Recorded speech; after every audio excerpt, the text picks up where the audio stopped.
Hello everyone, welcome back to my channel and I hope that you're all doing very well. So today in this video we'll be discussing a fantasy tale that is Gopi Gayan Bagha Bayan, which is a short story written by Upendra Kishore Roy Chaudhary.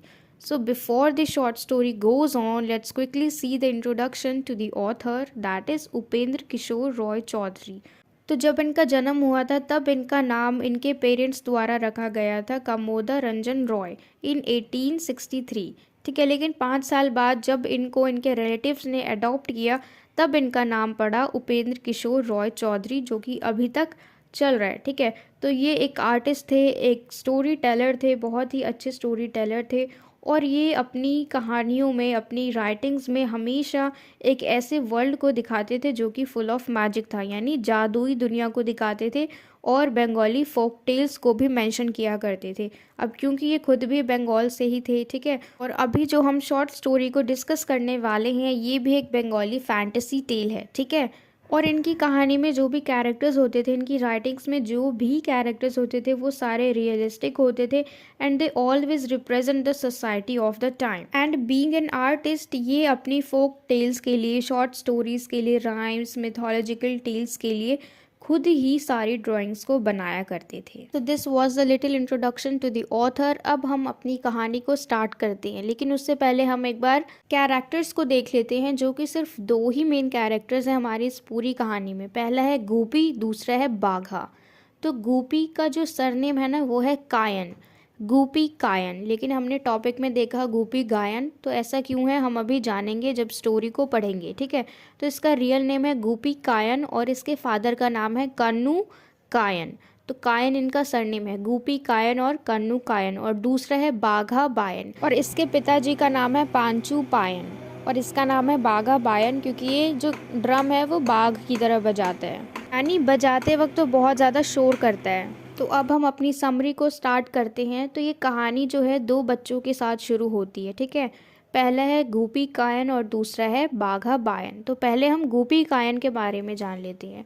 अब ये जो गोपी कायन है ना, ये पूरे गांव में, इसके पूरे गांव में सिर्फ एक ही है जिसको गाना गाना बहुत पसंद है और पूरे गांव में जितने भी लोग हैं उन सब में से सिर्फ यही एक ऐसा बच्चा है जो कि गाना गाता है, यानी पूरे गांव में सिर्फ एक यही इंसान है जो गाना गाता है। अब क्योंकि ये गाना गाता है तो इसलिए इसका नाम रखा गया है गायन, गोपी गायन, क्योंकि बंगाली लैंग्वेज में, बंगाली भाषा में गायन का मतलब होता है सिंगर और इसको गाना गाना बहुत ही ज़्यादा पसंद है, इसीलिए गांव वाले इसको क्या कहते हैं, गोपी गायन। अब ये जब भी गाना गाता है ना तो इसका गाना एक तो किसी को भी नहीं पसंद, ना इसके विलेजर्स को, ना ही खुद के इसके पेरेंट्स को, क्योंकि इसकी आवाज़ बहुत ही ज़्यादा बेसुरी है, इसकी फटी आवाज़ है, ये बिल्कुल भी अच्छा गाना नहीं गाता। ठीक है, और जब भी ये गाना गाता है ना तो इसके फादर की शॉप जो है ना, ग्रॉसरी शॉप, वहाँ से सारे कस्टमर भाग जाते हैं और अगर ये खुले मैदान में गाना गाने की सोचते तो वहाँ पे जो भी जानवर होते हैं, काउज होते हैं जो चरते हैं, वो सब इसकी आवाज़ सुन के भाग जाते हैं। ठीक है, मतलब किसी को भी इसका गाना सुनना नहीं है पसंद, किसी को भी इसकी आवाज़ नहीं पसंद। तो एक दिन क्या होता है, पूरे विलेजर्स और इसके फादर ये सब मिलके इसको इसके गांव से बाहर निकाल देते हैं। ठीक है, अब इसके पास कोई जगह नहीं है जाने के लिए तो ये क्या करता है, फॉरेस्ट में चला जाता है। अब फॉरेस्ट में जाने का इसका एक फ़ायदा ये है कि अब पहले तो वो फिर भी नॉर्मली गाना गाता था अपनी आवाज़ में, लेकिन फॉरेस्ट में कोई नहीं है, बिल्कुल शांति है, कोई परेशान नहीं हो रहा है इसकी आवाज़ से, तो ये क्या करते हैं और ज़्यादा तेज़ तेज़ आवाज़ में अपने गाने को गाने लग जाता है। ठीक है, और उसी के पास वाले विलेज में एक ड्रमर रहता है जो कि ड्रम बजाता है और उसकी आदत है जब भी वो ड्रम बजाता है तो वो बहुत ही ज़्यादा ज़ोर ज़ोर से चिल्लाता है, बहुत ही ज़्यादा दहाड़ता है, जैसे कि कोई शेर हो, जैसे कि कोई चीता हो। इसीलिए इसको कहते हैं बाघा बायन, इसका मतलब है टाइगर लाइक ड्रमर। तो इसके विलेजर्स जो हैं इसके ड्रम बजाने की जो कला है उसके ऊपर बहुत ही ज़्यादा प्राउड फील करते हैं, उसके टैलेंट को ये लोग इनकरेज करते हैं, उसको अप्रिशिएट करते हैं। ठीक है, और क्योंकि ये बहुत ही अच्छा ड्रम बजाता है, इतनी ज़्यादा पैशनेट होके अपना ये ड्रम बजाता है पूरे दिन, सुबह से लेके शाम तक इसका रोज़ का यही है कि रोज़ रोज़ ये ड्रम बजाता है। अब यहाँ पे दिक्कत यह है कि जब वो सुबह अपने ड्रम बजाना शुरू करता है तो ये इतनी ज़ोर ज़ोर से उस ड्रम को बजाते हैं कि शाम होते होते वो ड्रम जो है वो टूट जाता है। और उसके फादर जो है यानी पांचू पायन, ये हर रोज़ शाम को एक नया ड्रम उसके लिए लेके आते ताकि ये सुबह बजाए, फिर वो ड्रम शाम को टूट जाता है, फिर उसके फादर उसके लिए नया ड्रम लेके आते हैं, फिर वो सुबह से बजाते हैं, शाम तक उसको तोड़ देते हैं। तो अभी तक तो उसके फादर उसके लिए हर रोज़ नया नया ड्रम लेके आ रहे हैं, लेकिन अब उसके फादर ये चीज़ हर रोज़ अफोर्ड नहीं कर सकते कि वो हर रोज़ नया नया ड्रम लेके आए। तो पूरे गांव वाले मिलके डिसाइड करते हैं कि वो लोग पैसे जमा करेंगे और उसके लिए बहुत ही बड़ा सा ड्रम बनवाएंगे जो कि टूटे ना जल्दी। ठीक है, तो ये क्या करते हैं, इसके गांव वाले पैसे जमा करके इसके लिए बहुत ही बड़ा सा मजबूत सा ड्रम बनवा देते हैं जो कि बफलो के हाइड से बना हुआ है, यानी भैंस के खाल से बना हुआ है।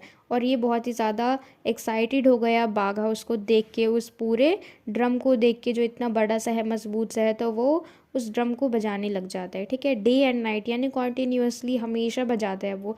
पहले तो सुबह से शाम तक बजाता था और अब ये पूरे दिन बजाता है, पूरी रात बजाता है, और ऐसा 45 डेज़ तक वो करता है। तो 45 डेज़ तक कॉन्टीन्यूसली इतना ज़्यादा शोर शराबा जो वो ड्रम बजाता है तेज़ तेज़ और साथ में चिल्लाता भी है। तो ये सब जो गांव वाले लोग हैं ये सब सुन के अब उनके सिर में दर्द हो जाता है और उन्हें ऐसा फील हो रहा है कि जैसे उन्हें चक्कर आ रहा है। ठीक है, तो ना चाहते हुए भी वो जो विलेजर्स हैं वो बाघा को कहते हैं कि अब तुम ये गांव छोड़ के चले जाओ, हम तुम्हारा ये शोर अब और बर्दाश्त नहीं कर सकते। ठीक है, तो अब ये इतना ज़्यादा डिटरमाइंड हो रखा है अपने इस पैशन को लेके कि उसको बुरा लगता है और फिर वो इस विलेज को छोड़ के दूसरे विलेज में चला जाता है। लेकिन वहाँ के लोग भी इससे बहुत ही ज़्यादा परेशान हो जाते हैं, ये जो शोर मचाता है उससे। तो फिर जिस जिस गांव में जाता है इसको हर गांव से निकाल दिया जाता है। फिर एंड में ये कहाँ जाता है, फॉरेस्ट में, एक जंगल में जाता है जहाँ पे कि बहुत ज़्यादा शांति है, और वो अपना ड्रम वहीं बजाना शुरू कर देता है। अब देखो, जो गूपी गायन था वो भी अपने गांव से निकलने के बाद फॉरेस्ट में गया था, और ये जो है बाघा बायन, ये भी अपने गांव से निकलने के बाद फॉरेस्ट में गया। फॉरेस्ट एक ही है लेकिन ये दोनों उस फॉरेस्ट के अलग अलग कॉर्नर में है। ठीक है, और दोनों ही अपने गाने की, अपने ड्रम बजाने की प्रैक्टिस कर रहे हैं। तो एक कोने में जो गूपी है वो बहुत ज़ोर ज़ोर से गा रहा है, ठीक है, अपने गाने को, और दूसरे कोने में जो बाघा है वो अपना ड्रम बहुत ज़ोर ज़ोर से बजा रहा है। अब पहले तो इतना शोर होता नहीं था क्योंकि पहले सिर्फ अकेला गूपी रहता था, बाद में बाघा भी आ गया तो बहुत ज़्यादा शोर शराबा होने लगा अब इस जंगल में। तो इन दोनों को ना डर लगता है कि कहीं कोई भयानक जानवर तो नहीं घुस आया इस जंगल में। तो बहुत दिनों तक तो ये लोग सोचते हैं, और बाघा का जो अनस्टॉपेबल बीट्स है ना, जो वो ड्रम बजाता है, उसकी आवाज़ गूपी को कॉन्टीन्यूसली डराती रहती है, डराती रहती है। तो अब ये दोनों ही बहुत ज़्यादा डरे हुए हैं एक दूसरे की भयानक आवाज़ सुन के। ठीक है, और लास्ट में ये दोनों ही तय करते हैं कि ये दोनों जंगल छोड़ के चले जाएंगे। तो जब ये दोनों जंगल छोड़ के जाते हैं, जाते वक्त रास्ते में ये दोनों एक दूसरे से मिल जाते हैं, और तब उन्हें सच का पता लगता है कि ये कोई भयानक जानवर नहीं बल्कि ये तो इन दोनों की ही आवाज़ थी। और ये दोनों एक दूसरे की आवाज़ को सुन के बहुत ज़्यादा डर जाते हैं। फिर ये सोचते हैं कि क्यों ना ये दोनों साथ रहे, ये दोनों साथ ही ये काम करे कि एक जना गाएगा और दूसरा वाला ड्रम बजाएगा। तो ये दोनों एक दूसरे का साथ पाकर बहुत ही ज़्यादा खुश हैं, और ये दोनों डिसाइड करते हैं कि क्यों ना हम किंग के पैलेस में जाके उन्हें अपना ये टैलेंट दिखाए, और रिवार्ड के तौर पे क्या पता वो हमें अपना किंगडम दे दे और अपनी बेटी से हमारी शादी करवा दे। तो ये दोनों यही सोच के जाते हैं, और रास्ते में जब ये दोनों बोट में जाते हैं तो वहीं पे अपना गाना गाना शुरू कर देते हैं। बाघा अपना ड्रम बजाना शुरू कर देते हैं और ये गूबी जो है ये अपना गाना गाना शुरू कर देते हैं। और उसी बोट में जो उनके साथ बैठे हुए लोग हैं वो क्या करते हैं, पानी के अंदर कूद जाते हैं इनकी भयानक आवाज़ को सुन के, और जो बोट का बैलेंस है वो बिगड़ जाता है और ये लोग भी पानी में गिर जाते हैं। अब रात का समय है तो ये दोनों तैरते तैरते एक नदी के किनारे आ गए, और ये नदी का किनारा जो है इसका आगे का रास्ता जंगल की तरफ लेके जाता है। तो ये दोनों साइड में आके बैठ जाते हैं और अपना गाना बजाना फिर से शुरू कर देते हैं। अब ये दोनों इतने ज़्यादा मगन हो जाते हैं कि इनका ध्यान ही नहीं जाता कि एक भूतों का झुंड यानी ग्रुप ऑफ घोस्ट जो है इनको बैठ के देख रहा है, और इनके म्यूज़िक को बहुत ही ज़्यादा एंजॉय कर रहे हैं। उनको इन दोनों की आवाज़ बहुत ही ज़्यादा मेलोडियस लग रही है, और ये लोग आराम से उनकी आवाज़ को बैठ के एंजॉय कर रहे हैं, उनका म्यूज़िक सुन रहे हैं। और जब ये दोनों की आंखें खुलती है और जब ये दोनों अपना गाना गाना बंद कर देते हैं, जो भूत जो है बहुत ही ज़्यादा इम्प्रेस हो गए अब इनसे। तो वो कहते हैं कि अगर तुम्हारी कोई इच्छा है, तुम्हारी कोई विश है तो हमें बताओ, अगर हम पूरी कर पाएँ तो सबसे पहली विश इन दोनों की क्या है कि जब भी ये गाना गाना शुरू करे, जब भी ये ड्रम बजाए तो सामने वाला इंसान भाग ना जाए, उनकी आवाज़ को सुने। ये चाहते हैं कि उनके म्यूज़िक को जो सारे लोग हैं वो एंजॉय करें, ना कि अवॉइड करें। तो वो फिर जो भूत है वो रिप्लाई करते हैं कि ठीक है, अभी से लेके जब भी तुम गाना गाना शुरू करोगे तो कोई भी इंसान तुम्हारा गाना सुने बगैर वहाँ से हिल नहीं सकता और वो तुम्हारा गाना एंजॉय भी करेगा, ठीक है। तो ये विश इनकी पूरी हो गई। उसके बाद गोपी जो है वो कुछ खाने पीने की चीज़ें और कपड़ों की डिमांड करते हैं। तो भूत जो है इन दोनों को एक मैजिकल बैग दे देते हैं और कहते हैं कि इस बैग में से तुम जो भी चाहो वो चीज़ निकाल सकते हो। अब चाहे खाने पीने की हो, पहनने ओढ़ने की हो, चाहे कोई भी चीज़ हो, वो इस मैजिक बैग से निकाल सकते हैं। उसके बाद भूत जो है इन दोनों को पेयर ऑफ शूज़ देते हैं और कहते हैं कि तुम इन जूतों को पहन के जहाँ चाहो वहाँ जा सकते हो। तो ठीक है, ये शूज़ पहन के ये दोनों जंगल से निकल जाते हैं। उसके बाद ये दोनों शूज़ पहन के, अब क्योंकि जहाँ चाहे वहाँ जा सकते हैं, मैजिकल शूज़ है, तो ये दोनों कहाँ चले जाते हैं, किंग के चैम्बर में। क्योंकि ये बोट में भी इसीलिए बैठे थे क्योंकि इन्हें राजा के पैलेस में जाना था। और अभी ये लोग सीधा किंग के चैम्बर में चले जाते हैं वो शूज़ पहन के। तो सबसे पहले तो वहाँ के जो गार्ड्स थे वो देख के चौंक गए कि ये कहाँ से आ गए, इन्हें तो हमने आते हुए देखा ही नहीं, जाते हुए देखा ही नहीं, तो ये अंदर आए कहाँ से, ठीक है। तो पहले तो वो इस चीज़ को लेके शॉक्ड हो गए। फिर उन्हें जल्दी से पकड़ के उन्होंने जेल में डाल दिया और जो बाघा का ड्रम था उसे ज़ब्त कर लिया। अब जब जेल में डालने के बाद 2 दिन तक तो वो जेल में ही रहे, लेकिन फिर उसके बाद उन्हें याद आया कि उनके पास एक मैजिकल बैग है और शूज़ भी है। तो इन्होंने मैजिकल बैग का यूज़ किया। उन्होंने प्रिंस के कपड़े निकाले, ऑर्नामेंट्स निकाले और वेल्दी प्रिंस की तरह दोनों तैयार हो गए और ये दोनों ही शूज़ पहन के किंग के पास आके खड़े हो गए गार्डन में, ठीक है। तो जैसे ही किंग की नज़र इन पे पड़ी तो किंग ने इनका वेलकम किया ये समझ के कि अरे ये तो प्रिंस है और ये किसी बड़े राज्य से आए हुए हैं। तो उस राजा ने इन दोनों का वेलकम किया और इन्हें बहुत ही बड़ा सा आलीशान सा रूम दे दिया रहने के लिए, ठीक है।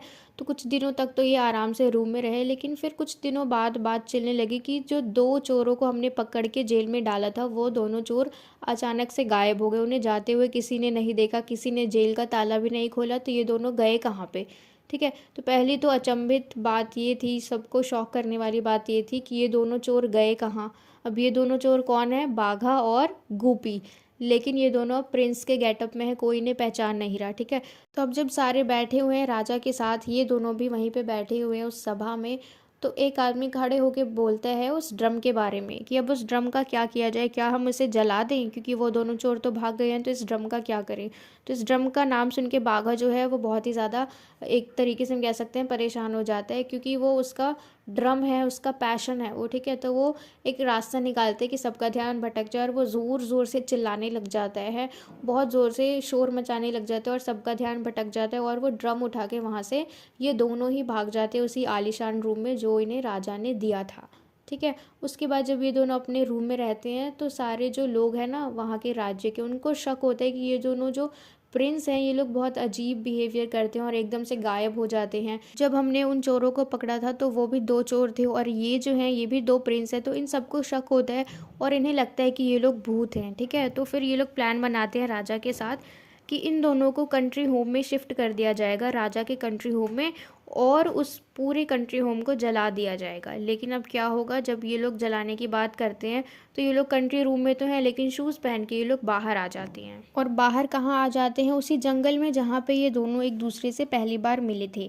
ठीक है। और उन सब चीज़ों से बाहर निकल के आ गए हैं ये लोग सुरक्षित। तो इस चीज़ की खुशी में ये दोनों फिर से गाना बजाना शुरू कर देते हैं। अब जैसे ये लोग गाना बजाते हैं, पूरी रात ये गाना बजाते ही रहते हैं, बजाते ही रहते हैं। और उसी सेम टाइम पे रात में जो चोर लोग हैं वो वहाँ के राजा यानी किंग ऑफ हेला, हेला जो है ये जगह का नाम है, वहाँ के राजा के जो भी कीमती चीज़ें हैं, जो भी खजाने हैं, वो सब लूट के और उस राजा के 2 बेटे यानी जो प्रिंस हैं, दोनों प्रिंस, इन दोनों को किडनैप करके ये चोर जंगल के रास्ते से जा रहे थे, उसी जंगल से जहाँ पे ये दोनों अपना गाना गा रहे हैं। अब इनकी तो विश पूरी हो गई ये कह के कि जब भी ये गाना गाएंगे तो कोई भी इंसान हिल नहीं सकता, ठीक है। तो ये चोर भी हैं, ये भी फ्रीज़ हो गए वहाँ पे और ये लोग तब तक गाते ही रहे क्योंकि इनका गाना तो सुबह तक चलता रहा। तो जो चोर है ये भी सुबह तक वहीं पे खड़े ही रहे क्योंकि ये हिल ही नहीं सकते थे जब तक इनका गाना ख़त्म ना हो, ठीक है। तो ये दोनों गाते रहे और चोर जो है तब तक वहीं खड़े रहे, वहीं खड़े रहे। और जो भी उस राज्य के सेनापति थे जो इस चोर का पीछा कर रहे थे इनको पकड़ने के लिए, उन्होंने इस चोर को पकड़ लिया, ठीक है। तो ये लोग सारे एक साथ खड़े थे। तो फिर जब वहाँ पे राजा आए तो उस राजा को इन दोनों प्रिंस ने यानी जिनका किडनैप हुआ था, इन दोनों ने राजा को गोपी और बाघा के बारे में बताया कि ये दोनों कितना अच्छा गाना गाते हैं और इन दोनों की ही वजह से ये चोर जो है ये पकड़ा गया। इन दोनों से खुश होकर राजा ने उन्हें काम पर रख लिया और उनकी सैलरी रखी 500 रुपीज़ पर मंथ। अब ये जो शब्द है ना, हेला, द किंग ऑफ हेला, हेला जो है ये एक प्लेस का नाम है और ये राजा जो है ये हेला के हैं। लेकिन ये जो शब्द है हेला, इसका मतलब है नॉइज़ यानी शोर। तो जो ये किंग है, किंग ऑफ हेला है, और उसके बच्चे जो हैं ये दो प्रिंस जो हैं, ये दोनों मतलब ये तीनों, दो प्रिंस और इनका फादर किंग, ये तीनों मिलके इनके शोर शराबे को बहुत अप्रिशिएट करते हैं, क्योंकि ये रहते ही कहाँ पे हैं, हेला में यानी नॉइज़ में। तो इनको ये सारी जो नॉइज़ ये लोग कर रहे हैं, ये जो शोर शराबा कर रहे हैं, बहुत ही ज़्यादा पसंद आ रही है। तो अब काफ़ी दिनों तक तो इनकी ज़िंदगी बहुत ही ज़्यादा सही चल रही है, इन दोनों की बहुत ही स्मूथ चल रही है। लेकिन फिर इन्हें कुछ दिनों बाद पता लगता है कि जो शुंडी के राजा है ना, शुंडी एक प्लेस का नाम है, ठीक है, शुंडी के राजा जो हैं हेला के ऊपर अटैक करने का प्लान बना रहे हैं, ठीक है। अब ये कौन है, ये वही शुंडी का राजा, ये वही राजा है जिन्होंने इन दोनों को जलाने की कोशिश करी थी और जिन्होंने इन दोनों को चोर समझ के जेल में डाला था, यानी वही पुराना वाला राजा जिनसे इनकी मुलाकात पहले ही हो चुकी थी। तो हेला को बचाने के लिए ये दोनों बहुत ही ज़्यादा सोच विचार करते हैं और अपने शूज़ को पहन के जाते हैं शुंडी में और देखते हैं कि वहाँ का माहौल कैसा है।